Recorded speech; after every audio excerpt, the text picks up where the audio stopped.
Hey everyone, it's Matt Johnson. We are back with another episode of Real Estate Uncensored. Thank you so much for joining us. We have a very special episode. We've got a couple of fellow real estate podcasters with us today. We're talking all about smartphone hacks, and then we'll see where the conversation takes us from there.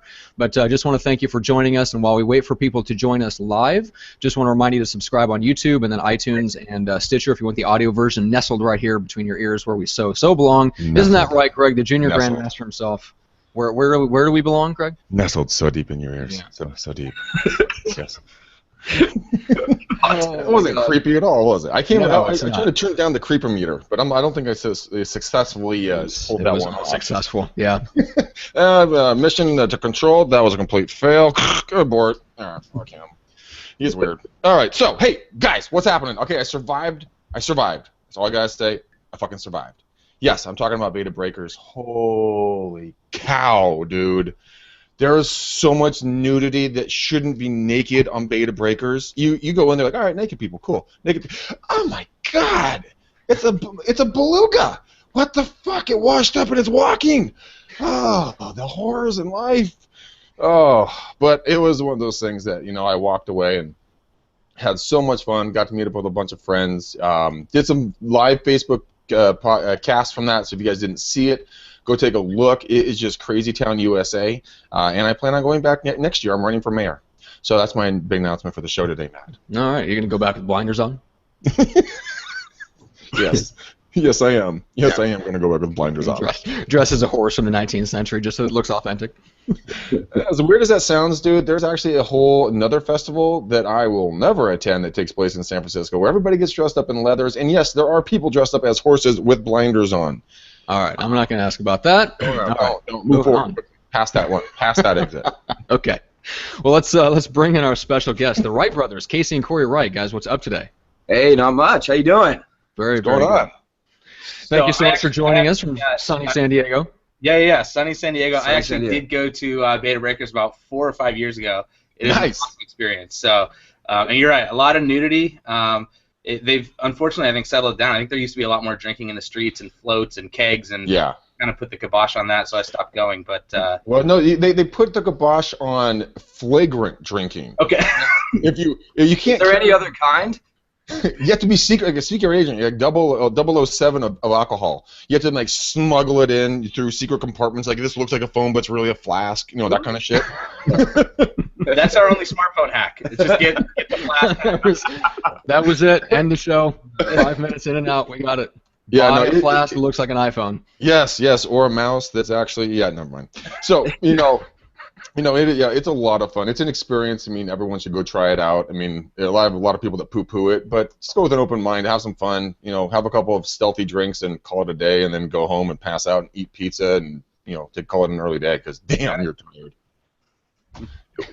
What do you have anything like that in San Diego? Anything kind of big races like that? Any kind of big flagrant events? Yeah, I'm trying to think. I mean, Comic-Con's the big thing that we have where we get a bunch of weirdos out here. So you get a lot of the cosplay stuff, and you'll see people dressed in superhero costumes, and some people choose to stuff themselves into tights and superhero costumes that they really shouldn't, and some people you see everything that you can imagine. You be like, yeah, you actually look like a superhero. You see other people, you're like, that's seriously disturbing. Look, Jabba the Hutt. Oh, I see Jabba the Hutt. Yeah.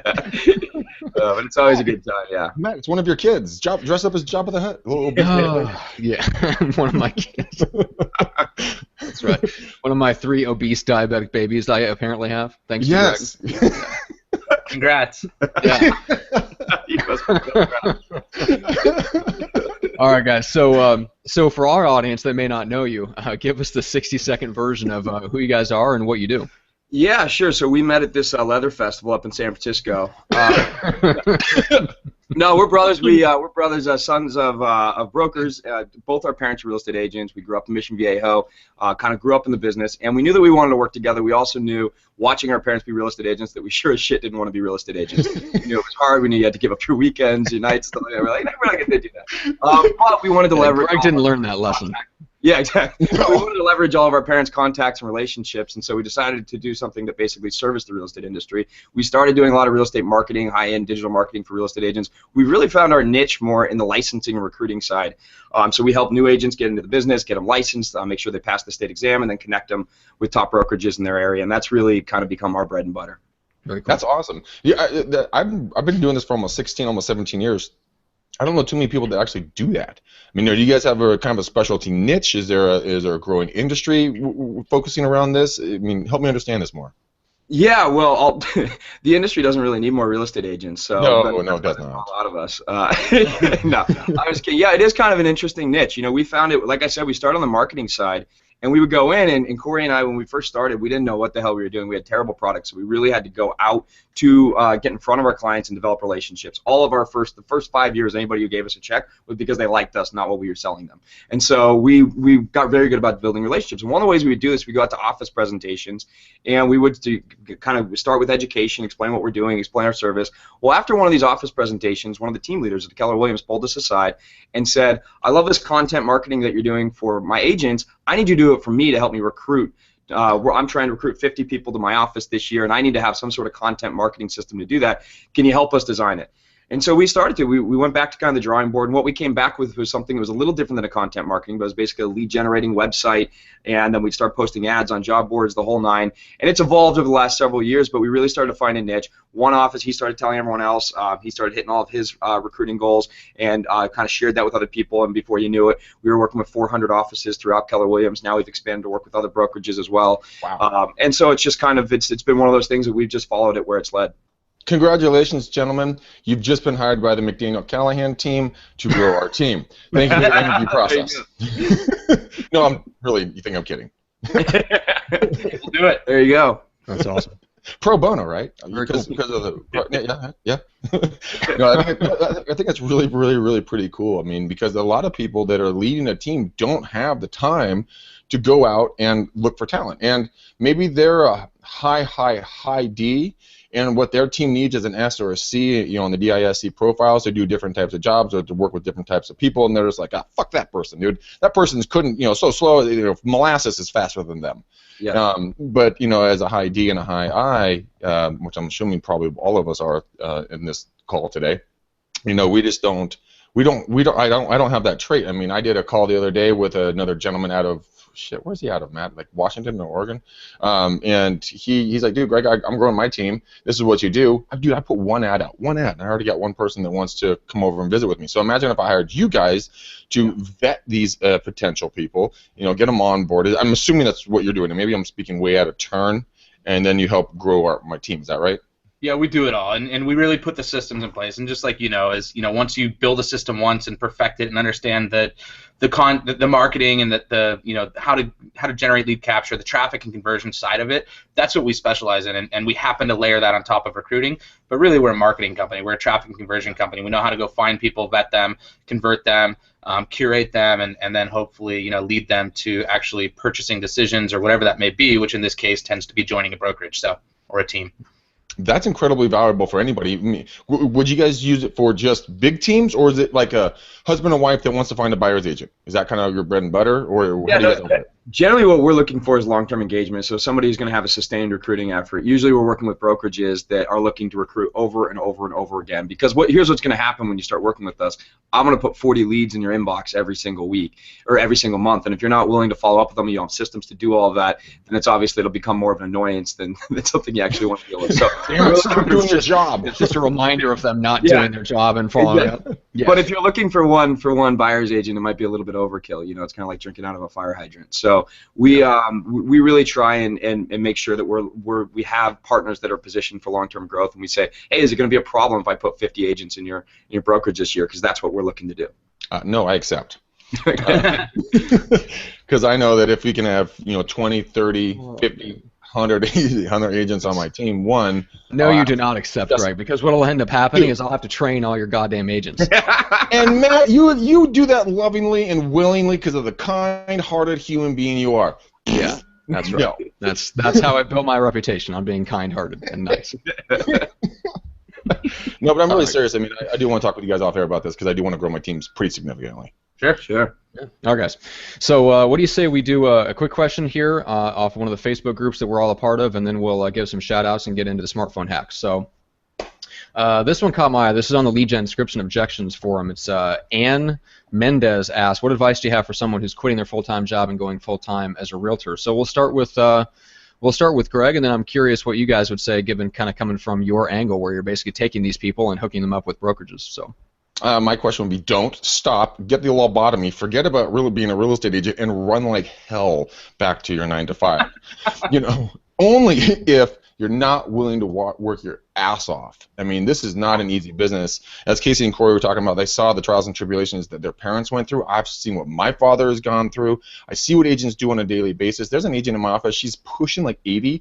She's still working every single day. I mean, if you aren't going to do the things that Matt and Corey and Casey always talk about, systems, processes, and the whole 9 yards, don't get into the business. Now, once you've jumped off that bridge and you're becoming a real estate agent with the rest of us crazies, then you have got to be able to, really understand what you're doing this for. And if you're going to jump off and you're going to say, okay, shit, here I go, you please have at least 5 to 7 months of reserve capital you can live off of as a minimum, because it's not like selling a stick of gum. People aren't just going to make a snap judgment 99.9% of the time and just do $1 million purchase with you or a $200,000 purchase with you and get those commissions coming in. Understand this is a long tail play, that you're here for the long term.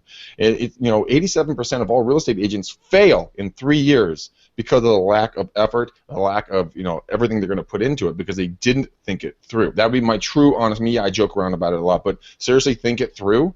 Talk to people that have done it, and then have the capital reserves to kind of weather the financial Antarctic gusts that are going to be coming your way when it comes to checks. Well, let's talk about lead conversion time a little bit, because people underestimate just how long it takes them to take a lead or someone that's interested in buying or selling a home and actually convert them. And I would imagine it's the same thing on the recruiting front. Agents and brokerages probably way underestimate the time it takes to go from someone being interested in joining your team to actually converting them and getting them into the door and getting them operational. So what do you guys see on the recruiting front as far as the time it takes to convert someone? Yeah, it can depend, but yeah, generally speaking, you're right. Like I said, a lot of what we deal with is unlicensed agents. So they come in, they're 6 to 8 weeks away from even getting qualifying to take the state exam. Then it's another few weeks before they're going through that. Then they have to pass the exam. Then you have to get the fingerprinting, the ID, and everything. And then you have to get in the brokerage. I mean, it can easily be 3 to 4 months before that lead is actually working at your office. In some cases, even more than that. There are exceptions to that rule. So a lot of times, the people who will find us are people who are in the process of taking their exam or just took their exam. Now they're looking for a brokerage, and of course, that can be a lot more quick, or that can happen a lot more quickly. But it's we really do coach it's one of the conversations that Corey has to have with our clients all the time is, listen, this thing isn't going, you won't really get a good look at this for at least 3 months. So yeah, lead conversion, it does take a little bit of time, and that's certainly, I think, even more so when you're talking about huge purchasing decisions like buying a house.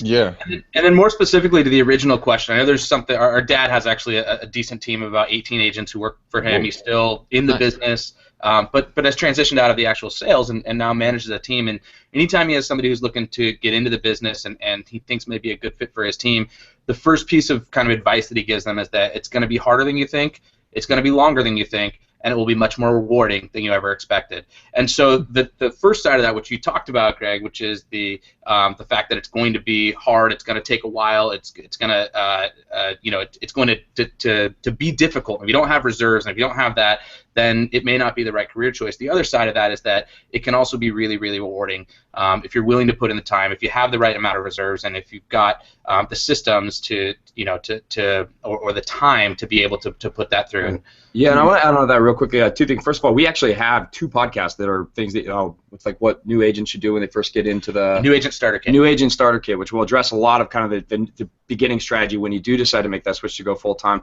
I can kind of give you a little bit of the cliff notes. One of the things I think most new agents don't anticipate is that this is at its core, it's a prospecting business, especially at the beginning. Your job is prospecting for business, and that's so much what your job is going to be about. I think a lot of people think, oh, it's just going to be showing properties and it's going to be doing deals and contracts. That's a very small portion of what your job is, certainly at the outset, and even it really takes years before you build up to you just doing that part of the business.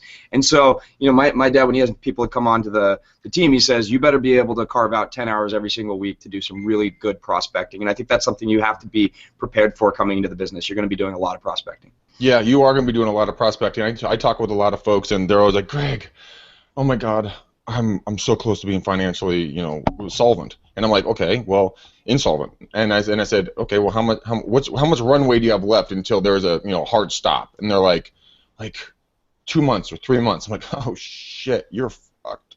Yeah. But I actually say, okay, how many hours a day are you working? And they like say like 6. I'm like, you're gonna jump it to 8. And it was like a Wednesday. I told this person this. I said you're going to go to 8 hours, for the rest of this week, and then from Sunday on, you're doing 10 hours a day. You're not stopping, and you're going to do half of it's going to be prospecting, half of it's going to be follow up, but you're going to be door knocking and calling. You're networking. If you have a freaking spare second in your day, you're going to be doing something outbound in regards to getting inbound traffic, because you don't kill it, you don't eat it. End of story. And we're portrayed on every medium is, one, real estate agents are idiots and goofy, and two, that all they see is real estate agents in nice dress suits or skirt suits for the ladies, in front of a nice house with a nice shining family, ding, sold another house, driving their Benz. Yeah. Shit ain't like that, okay? It's the opposite. It's the unfun, unsexy, sweat-inducing activities that you have to do to get to those moments. Yeah. And that's what everybody doesn't want to hear. Yeah, no, it's absolutely true. Like I said, growing up surrounded by real estate agents convinced us of one thing: we did not want to be real estate agents. It's a tough career. It really is a tough career. And like you said, there is a lot of that kind of gritty stuff that you have to do to get to the fun stuff. Mm-hmm. And it is truly rewarding. Like when we're saving a family right now that they really needed to sell, so we were able to get it handled for them. Or when you get that buyer in to that house that they just love, and you're able to negotiate the contract, and they look at you with these big eyes. And when you meet them or you call a phone, you can hear their voice just hit the high pitches of like, oh my God, honey, we got the house. I mean, that really does make your day. That is really a lot of fun. The highs in this industry are amazing. I remember my parents had a month. I think it was actually February, 28 days. They sold like 25 homes in 28 days. And I mean, it was insane. They'd never had a stretch like that, although they were always very successful. But I mean, just the high that you're on when that's going on, that's a high that there aren't too many industries that can deliver that. So that is the other side of it. But it took years to get there, and there's a lot of low points in between that. A lot of low points. You'll have days when you're like, why did I get in this meat grinder of a business? When we had Sarah on, Matt, and what led to her Instagram fame, just like she lost 2 contracts, she's second guessing yourself constantly. Am I a good human? Did I not do it right? What did I do wrong? It's my fault. Blah blah blah. But should I be in the industry? That was one of the things she was thinking about after 10 years in the business. Which how many businesses are like that that make you think, should I even be doing this? Yeah, well, I mean, it's interesting. You look at the CAR; they do the member profiles, and I mean, agents start reaching their peak efficiency in this industry in the 11 to 14 year mark. I mean, so 10 years, she's still a rookie.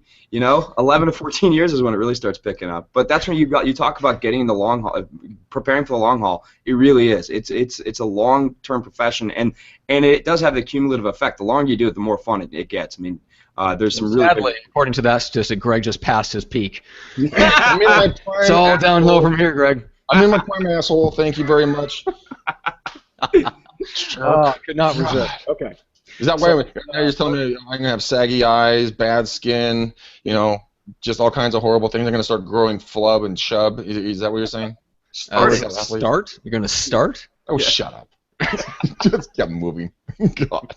All right. What do you say we give some shout-outs and then get into some smartphone hacks? Yo, bro. Let's do it. All right. You go first. All right, I'll go first. So number one, just a quick thank you to Viral Marketing for helping to make podcasts and hangouts like these happen. So they do a phenomenal job of running Greg's real estate video blog there in the East Bay. So you can check them out. Go to gregsmarketingexamples.com and you can see his YouTube channel, the emails that they send out, the blog that they run, all that stuff. You can get information on what they do for him, see what's working. And then if you want to learn how to build a dominant real estate team, go to eliterealestatesystems.com. Check out Jeff Cohn's workshop. He's got a couple more coming up in May and June. And then if you want to support the show, you can go to patreon.com/REU podcast and support the gals that help make the podcast happen every single day. Oh, absolutely. They're sweet women, too. And Caitlin is just our producer. She's the one that got Corey and Casey and did the setup call with them. She's awesome. She was the one that worked with at Viral when I just joined. So Matt and Caitlin and I, we were like the dynamic trio. It's good to have the band back. Now we're out in a whole other realm doing it again. But good stuff. Okay, I'm up. Since it's been a little bit of a quieter weekend, which is nice, and last time we talked was Friday, let's see, my shout-outs is going to be, to Chuck, dude, my homeboy player, my ISA, dude, that guy's a rock star. He was just texting me right now that he just found another solid lead by doing the follow-ups in a place called Ruby Hills. Dude, these are like $3, $4, $5, $6 million homes, and the lady wants us to help her sell her house. Yes, I accept. So, good Joe check, Rockstar Burrow. Michael, Lucy, he and I are texting back and forth right now as well. Yes, I am ADD, and so I can do these things and still be efficient. And he has a really cool technology that we're going to try out, and it's going to be we're going to be able to do live streaming both on Facebook Live and out to any other services like YouTube and a couple other things all simultaneously. So we're going to give it a test run tomorrow. Matt and I are toying with it to see if we can reach more platforms all at the same time with this stuff. So it'll be very interesting to see. So if you guys see me go live tomorrow, whatever, hook up, watch me. It'll be a very cool experience. Matt, we have the big announcement that we have been waiting to talk to everybody about. Jamie Cox over at Realtors Lead Generation Facebook group. He has invited Matt and I as guest speakers on his cruise event that he's going to be doing December 3rd, and I think to the 10th or 11th. It's a 7-day cruise down in the Caribbean. So, guys, if you want to get to know, hang out with me and Matt, face to face, belly to belly, hanging out, just relaxing, learning, networking, masterminding. Get a hold of us. We'll get you the information on the cruise. And we purposely picked a cruise, or Jamie did, cruise of 3 cruising days, 3 full water days. So those are the 3 days out of the 7 that we are going to go deep, hardcore.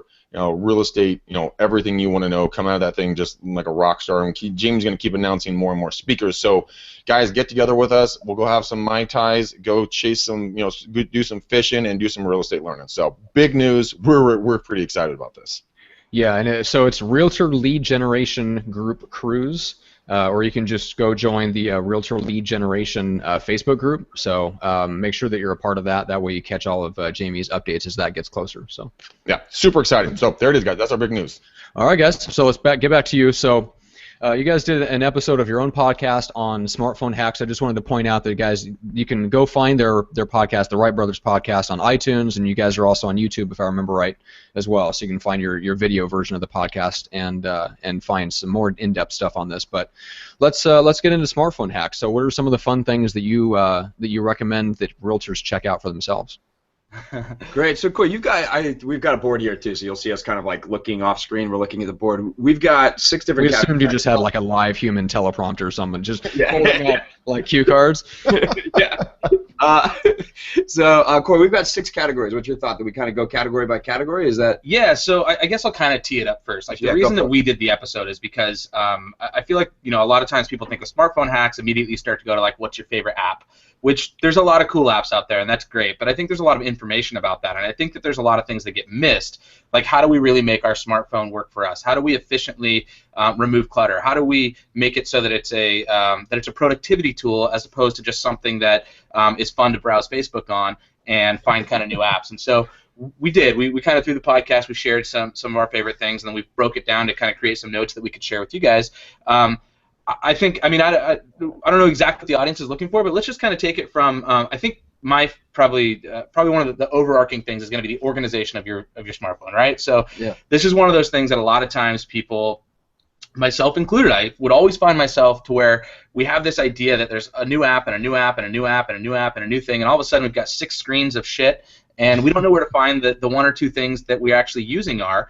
And we can use folders and things like that, but I know that I actually didn't know that you had this same rule, but we both have a rule that I only allow myself 2 screens on my iPhone. So at the point that I have more apps than would fill 2 screens or could fit in folders, like I may have a social folder that's got my Facebook and Twitter and Snapchat, and all those may fit in a folder, but if it can't fit on 2 screens, then it's probably more than I need on my phone. Right? You're 3 screens. I'm at 3 screens, and I have one folder that's kind of a repository. I call it Crapple, which is just like crap on my Apple phone. It's stuff that I use very rarely, but I want to have it on. Like one of the things is they have this app called RunPee, which is an app that tells you when you go to a movie, it tells you what times to go pee. It says they'll say when this person says this line, you have a 3-minute break where you can go and nothing happens. It's important in that you'll come back and this is what happened.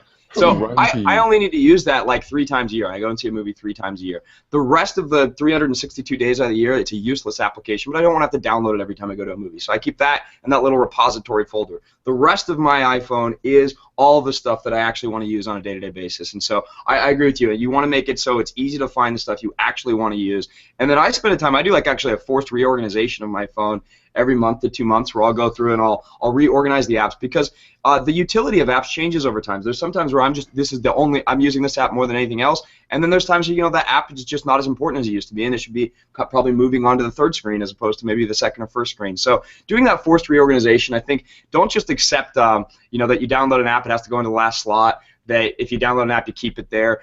Continually engaging with the layout of your apps. I know it's such a small thing, but it really does improve the utility of it. And you think about how often you use your phone. Just shaving a second here or there it adds up over time. It really does. Yeah, I'm with you guys. I was just looking at when you guys were talking about your 2 screens. So I have 2 screens, mainly because I have the baby iPhone, not in size, but in data storage. So I can't have any more. And I have 2, and then I just have like this last little third screen with like 4 or 5 little things up there. Oh, that's cheating. That's 3 screens. I'm sorry. Oh.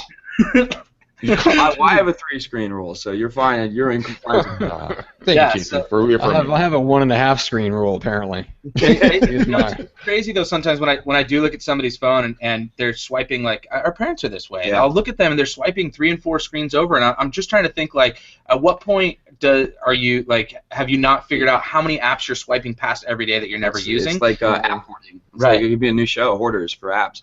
I was just thinking, like, newspapers stacked up in the corner. Yeah. But it's the same thing. I mean, watch the show Hoarders, and these people, they're so obsessed with collecting stuff that they've made their home unusable. And I think a lot of times people do that with their technology without thinking about it. They're applying that same standard. They've cluttered so much shit that it's not usable anymore.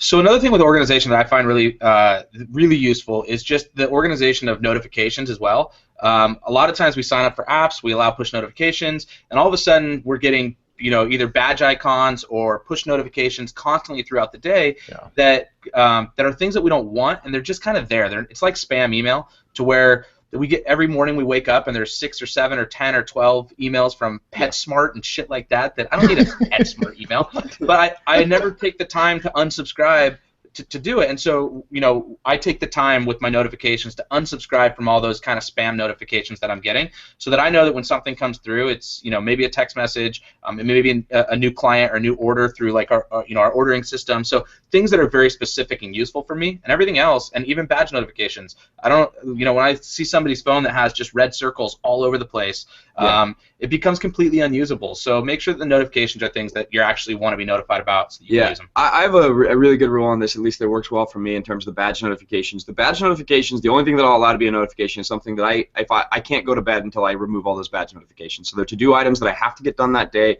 calls I have to make, voicemails I have to return. Those are the only things that I allow to give me a badge icon. Anything that I wouldn't mind if I didn't get to it that day, it shouldn't be a badge notification. It'd be something that I check into on my own time. So that's kind of the rule that I apply, and that makes it really easy when they're saying, are you going to allow notifications? I go, is this something that fits that criteria or not? If it's not, I don't allow it. If it is, I do. I like that's a great tip. Actually, funny enough, just today I was looking through my phone and I had all these notifications. I'm like, what the shit is that? And why do I care about a gaming update? I don't even play games. Yeah. Or I have like from pages on Facebook, their little app pages.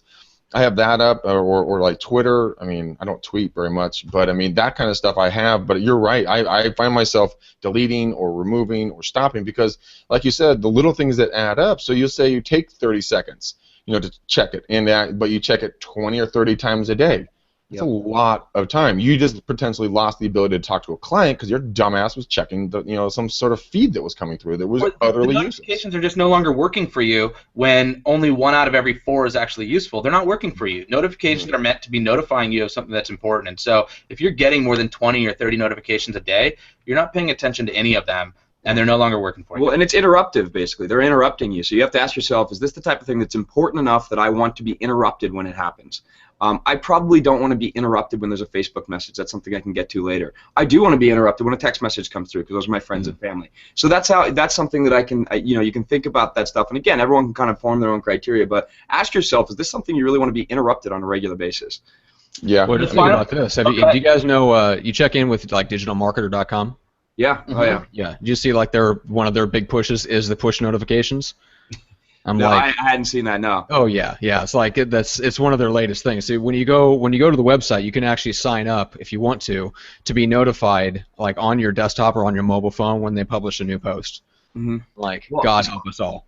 I have a lot of friends who are in masterminds and stuff with Ryan Deese, the guy from Digital Marketer and everything, and he always talks about his big thing is that what you're competing for now is attention. That's the biggest currency in the world right now. And so badge notifications, that's what it is. They're just competing for your attention. They're trying to grab your attention. And when we live in a world where everyone's trying to get your attention, your default mode has to be that you're not going to give it to people. You give attention to the people that really that deserve it and that are going to add something to your life. And when we say people in this case, we mean robots. Yeah, we mean our phones. So, one other thing, just from the organization standpoint, just a cool app that I found. It's called Photo Trash. A lot of times I end up going to an event, or like let's say I go to a baseball game with my wife and some friends or something, and we'll take 15 photos throughout the night, and I'm like, I just need one of those. So Photo Trash is basically Tinder for photos. So it goes into your album, you just swipe right for the ones that it's just swipe right for the ones you want to keep, and swipe left for the ones you don't. I like how you're pretending you don't know. Swipe right for the ones, swipe left for the ones that you don't, and so it's a really cool and kind of fun way to actually clear your photo album, so you don't have thousands of photos in your gallery. You can actually find the photos that you want to find when you want to find them. Cool. So what's the next one? A voicemail greeting to direct. That one was just about like you hate voicemail, so kind of using your voicemail that says, hey, if you're reaching this voicemail, text message me or email me. So kind of okay, using the voicemail not as a greeting, but more as a direction for communication. So yeah, I'm really big about figuring out what channel of communication is the one that you're going to always be available to, or the one that you really want to communicate. For me, I'm really good at communicating via email. I like things to take place in my email. It's searchable, it's trackable, I know everything. It's for me, it works a lot better. Voicemail drives me crazy, so I really do. I try and direct everybody who's calling me. It'll say, send me an email for a more quick response. Obviously, that's not going to be tenable for most real estate agents. You have to do business on the phone. But you might say that you're going to have, having two channels that you're going to use. But the more channels you have, the more cluttered and confusing it gets. Well, and you can still turn your voicemail into visual voicemail, and that way you end up, you can ignore the call, let it go to voicemail, read it, and then choose to respond. I wouldn't know because I've never done dyslexic. Those transcriptions can be dicey sometimes. That's true. Yeah, well, if you're dyslexic, you're like, wait, what is he trying to say? Ah, shit, I was listening to the voicemail. But yeah, I'm like, what? No. I do the same thing. I don't check my voicemail. I don't know why. I just have an aversion to it. Yeah. I finally will get around to it. Finally, you have something in common with us millennials, Greg. Yeah. Yeah. You know what I think it is? It's that you're really doing something on somebody else's terms. So they talk for a minute. I don't know when the important piece of information I need is going to come. Is it going to come in second 7, second 47? Either way, I have to listen the whole damn minute, and it sucks. When it's an email, I can scan for the piece of information I need, and then I can get back to them. So the worst is when they give out their garbled phone number at the end of a 2-minute message. You have to listen to really. You just want to show up at their house and strangle them. Or they do it so fast. They talk normal and fast like this, and then say, "Give me a call at 925-915-1978." You're like, "Why the fuck do you speak that one part?" They turn into the Micro Machines guy at the end. Remember, it doesn't say Micro Machine. Not a good thing. Wow, you know what Micro Machines are, Matt? I'm impressed. Oh, come on. Did you not watch TV in the 80s, Greg? Everybody knows what Micro Machines are. Come on now. Of course I did. All right. Anyway.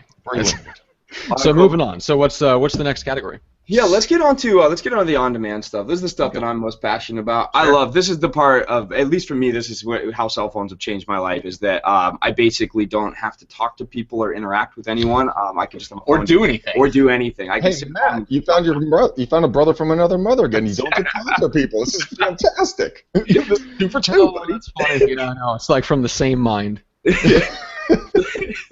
So the example everybody knows is Uber, so we won't talk about that, but the idea you can order an Uber to you. But I don't think people realize how much the world has become Uber-fied. So one of the things I love to do is Postmates, which is just you can have food show from any restaurant show up to your doorstep within 30 minutes. It's amazing. I mean, you can have steak, you can have sushi, you can have anything get sent to you.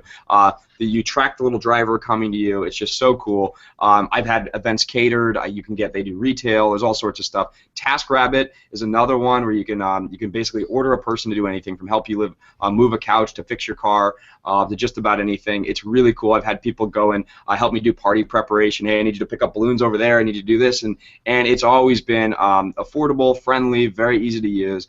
So I love those types of things. Prime Now, is that just you're talking about kind of Amazon Prime? Yeah, the Amazon Prime Now, which is a lot of people are familiar with Amazon and of course Amazon Prime, which gives you 2-day shipping.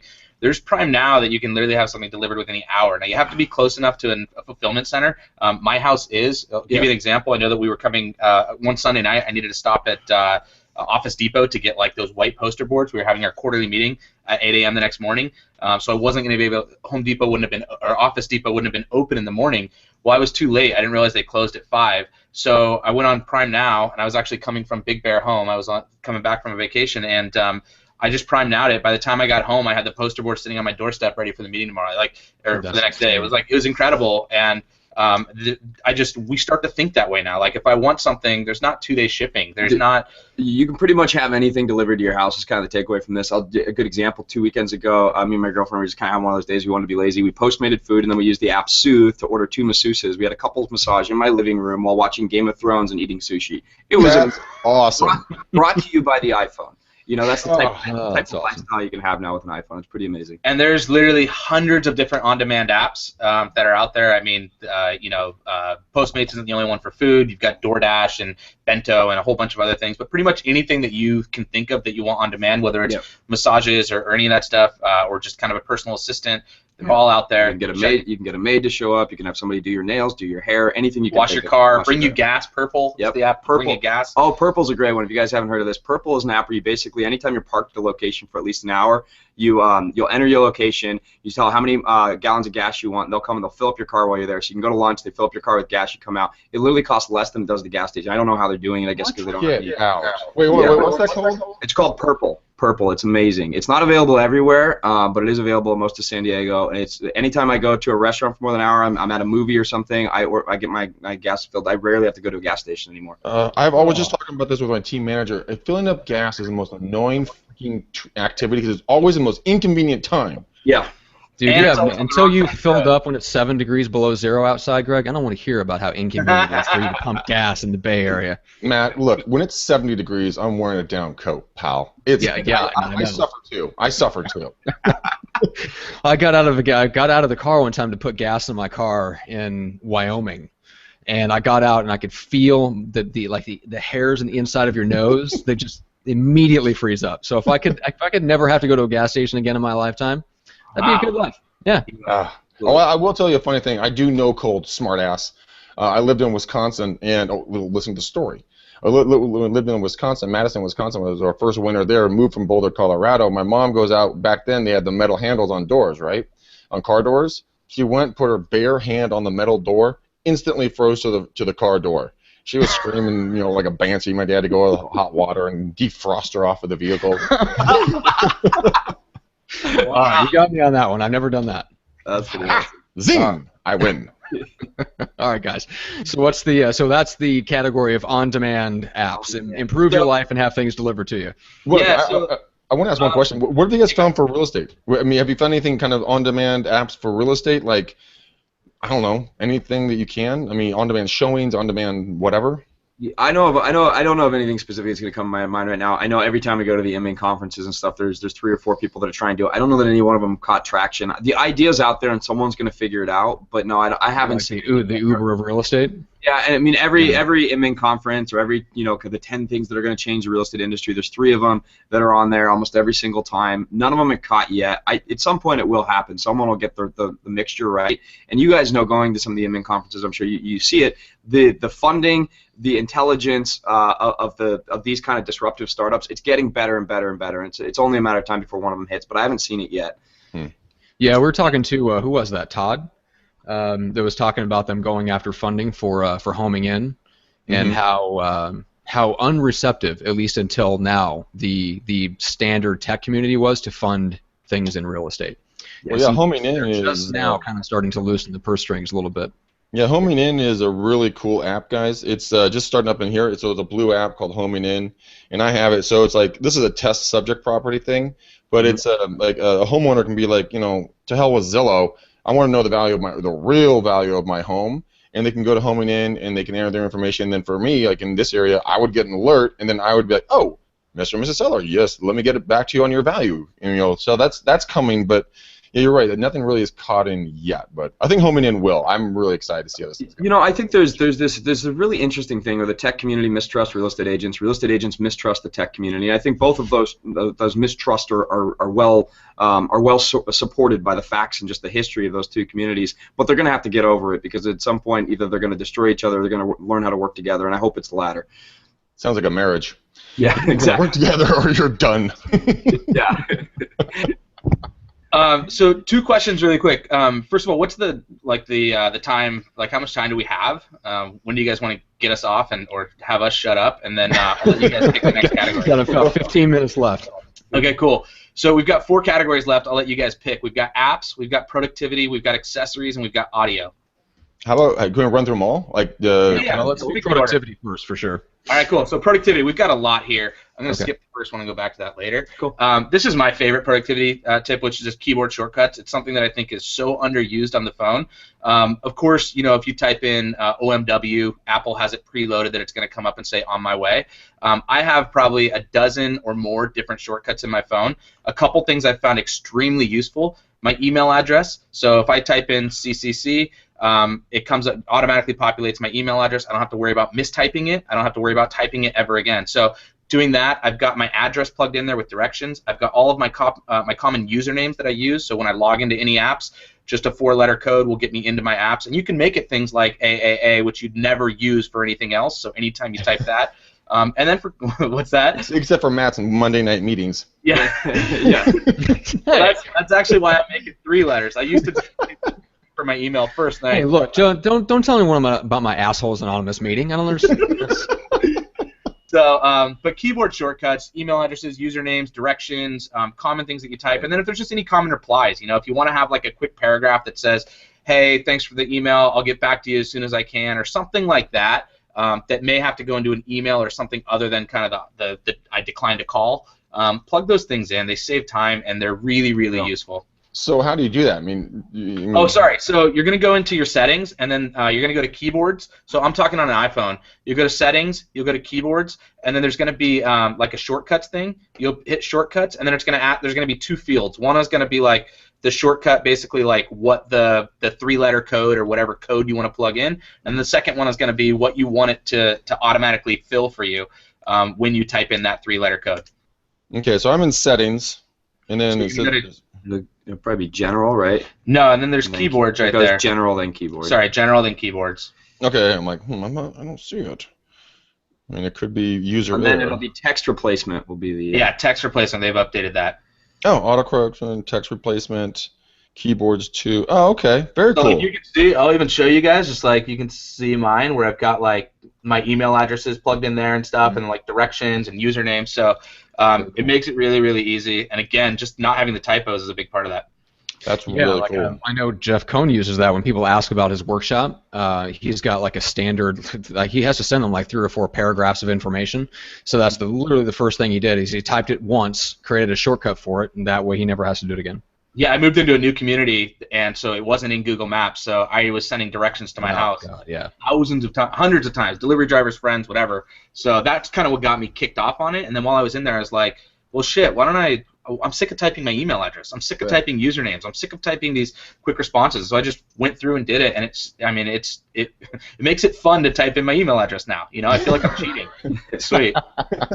I'll tell you another thing too in terms of quickly getting into apps is the fingerprint authorization. If you have that on one of the newer phones, or you have the fingerprint, I'm amazed at how many people don't know that you can actually set up to 5 fingers. So you can do both of your thumbs. So you can do your right thumb and your left thumb. You can have, if you have a spouse or somebody else that might need to access your phone, you can do that as well too, so they can get into it. And then you can set up individual apps. I do it for all my banking applications. Any app that you need to get into, a lot of times they offer the fingerprint stuff. Do it. It's so much quicker than entering passwords and stuff every time. You know what? I saw this TV commercial of this guy taking a nap on a couch, and his girlfriend wanted to go check his cell phone.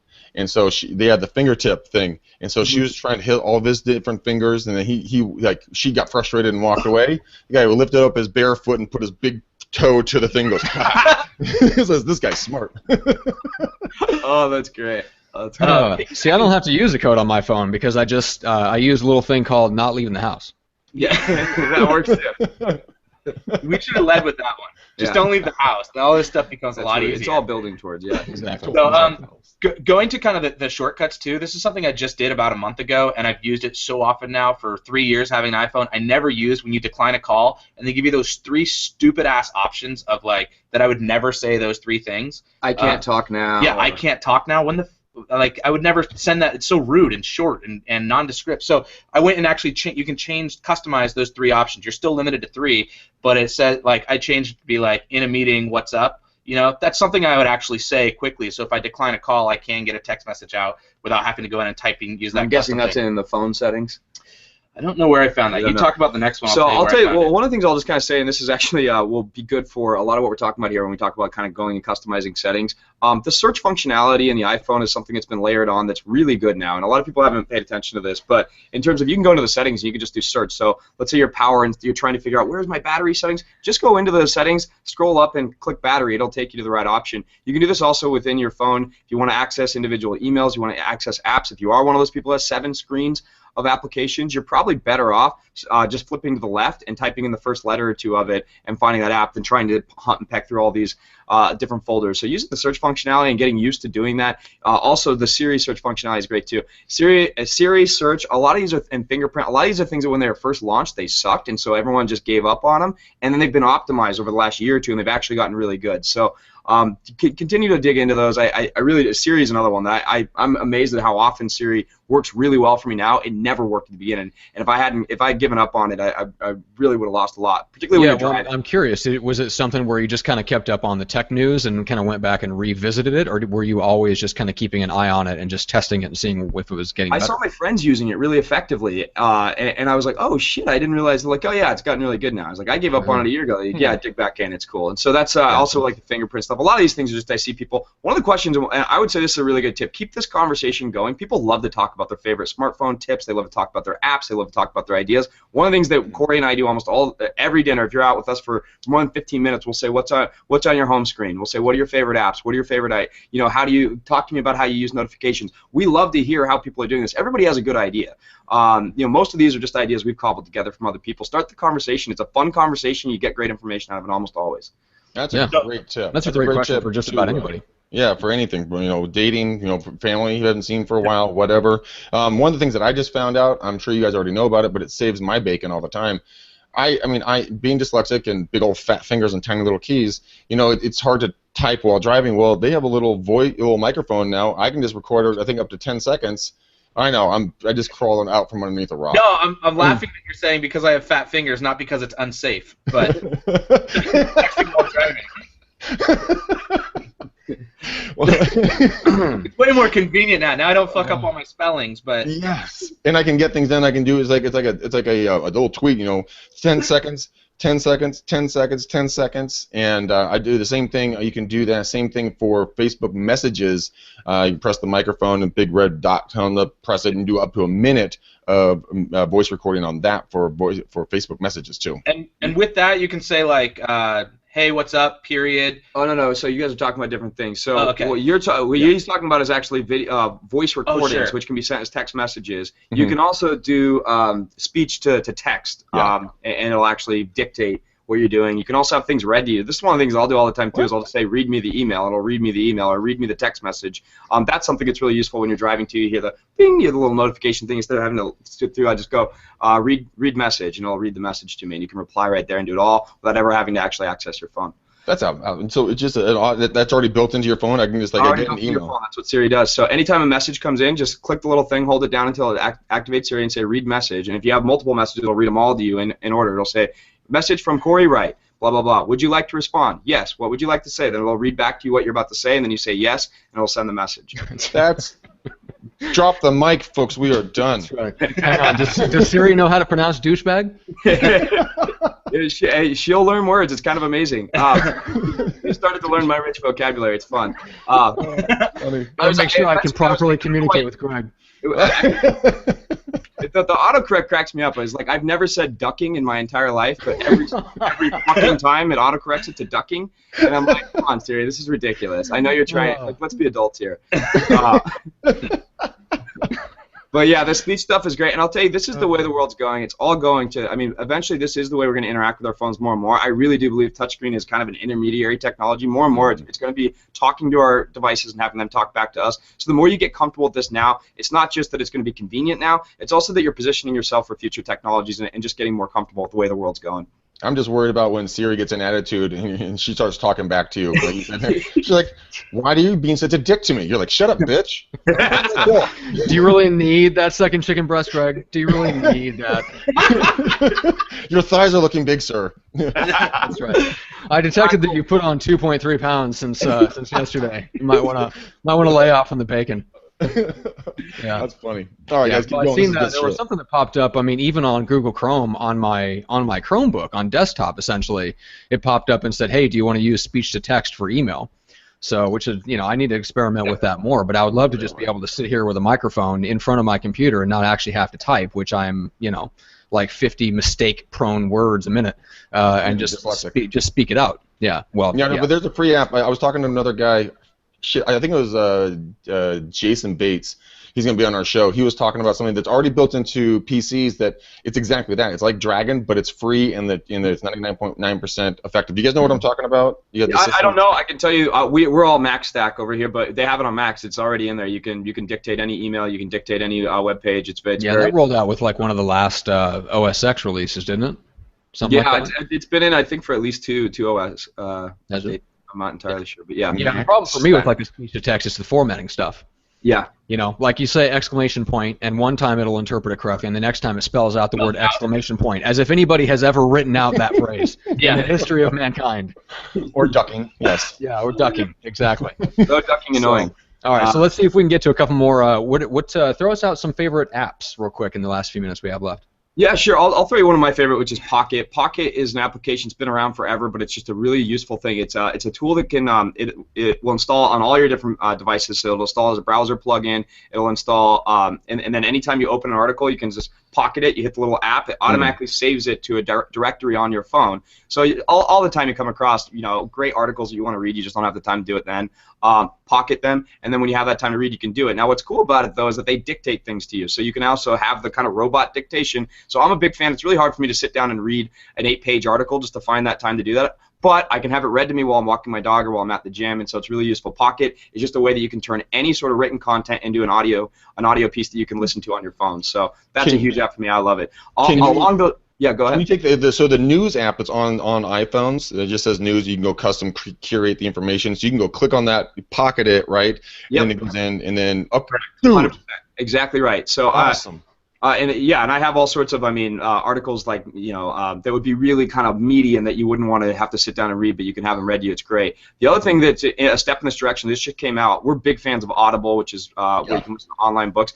They have a new feature now that's amazing. It's called Channels, and basically what it is they have their narrators who are reading content from all the top content providers. I have the New York Times read to me every single day right now. I have The Economist read to me. I have Forbes magazine read to me. And this is just happening while you're going to the gym. They're in Channels. It's free if you're an Audible member. It's amazing. It's not the robot voice. It's actually a really skilled narrator reading you all the best content. They have everything from comedy mixtapes to some of the best tech content, news content you can think of. Oh, my God. This is awesome. So I'll take one of the apps that's one of our favorite. Also is Venmo. Have you guys used Venmo? Okay, so Venmo is basically it's a way to pay friends through an app. So you go to dinner, you don't want to give 5 credit cards, one person can pay for it, and then you can basically say, hey, it was $100, everybody pay me $20, and they just kick it to you straight through the Venmo app. You can request payment for it, but it works really well in a lot of situations. So my developer went and got coffee for us the other day, and I didn't have cash to give to him, so I just Venmo'd him $5. It's a really easy way that you never really have to think about transferring cash from one person to another. Think PayPal, but think of it done in a way cleaner, fresher, app-friendly way that's just super simple. You can connect people through mobile phone or email address, so if they don't currently have the app, just plug in their phone number. It'll automatically send it to them and make them set up an account, and they can get the money. It's instantaneous too, and you can also request money, which is cool too. So like sometimes it's awkward to be like, hey, I'm going to call them and ask them again, but you do it through the app and just pops up a little notification. Remember, interrupt them. That's what's great. Interrupt someone, says, hey, I need that $60 from you, and it doesn't seem like it's Casey asking you for $60. It's just the app reminding them that they have an outstanding invoice. So it's kind of cool. It's a little less grabby way to ask for money when you need it. Yeah, it's a little less George Costanza. Yeah.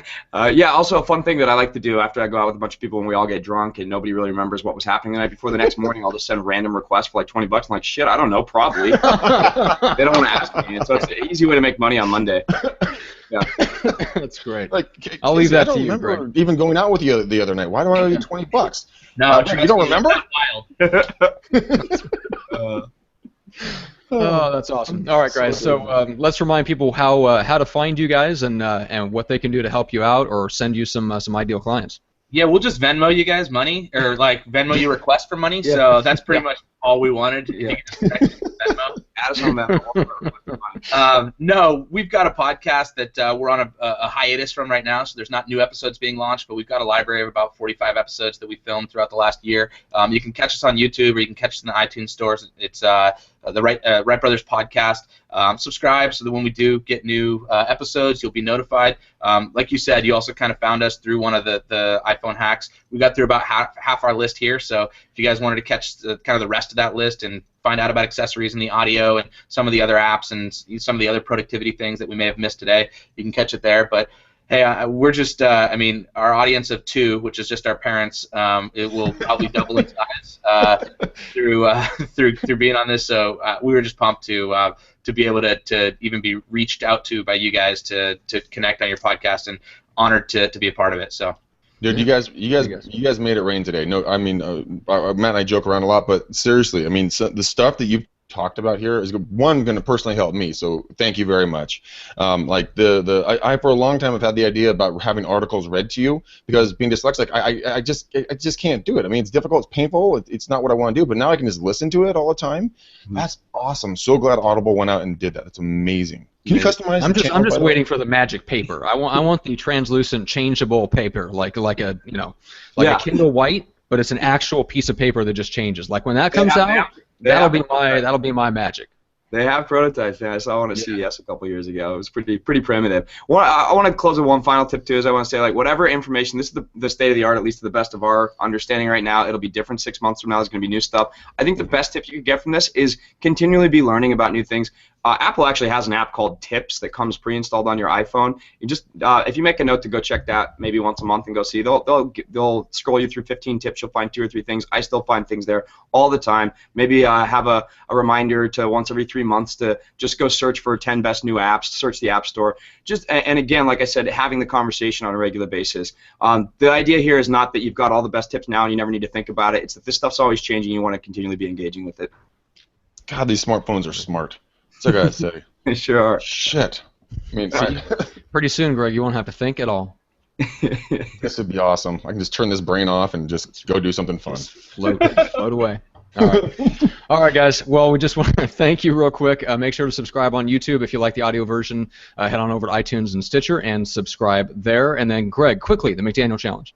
McDaniel Challenge is going to change your life, guys. Swear to God. Do yourselves the biggest favor on planet Earth. Besides listening to this podcast, use this thing. It's called a telephone. They just came out with it. It's brand new. And when you use this device, they have these little things called buttons, and on those buttons there are certain numbers. Type these numbers in sequentially: 925-915-1978. It is my personal private cell phone. Text me, call me, whatever you guys want. The McDaniel Challenge is an hour and a half to 2 hours of one-on-one coaching with me. There is zero cost, zero anything. It's just me wanting to give back to our community. I love you guys more than words can ever say. You guys are helping me and Matt do something that we truly have a love and a passion for, is making this industry better. But my goal is to make you better. I want to figure out what's stopping you, hindering you. What mindset? Is it business? Is it marketing? What is it? And we will work through it, and by the end of that call, guys, we're going to have a customized marketing plan for you where you can then go put it into action, and guess what? It'll actually be fun so that you want to go do it. Imagine that. I am booked, guys, until June 30th. I know, it's a long ways off. There's been a massive outcry for this. So June 30th, guys, get a hold of me, and then we'll start booking them. We do it at 6 p.m. Pacific Standard Time for an hour and a half to 2 hours, and we just have a great time doing it. So please, if you're on the fence, get off the freaking fence. If you don't think you're ready for the call, it means you're perfectly ready for the call. So guys, please reach out. I want to talk to you. I truly, truly, truly want to do this, and there's no bait and switch. I'm not going to talk to you guys about something and be like, oh, by the way, can you please whip out that handy-dandy credit card, because this is going to cost you $4.99. No. It's free. It's free, and we have a good time. Kick up your feet, have a cocktail. We get to know each other, and that's it. Okay, so that's the McDaniel Challenge. Shake it, change your life. End of story. All right, guys.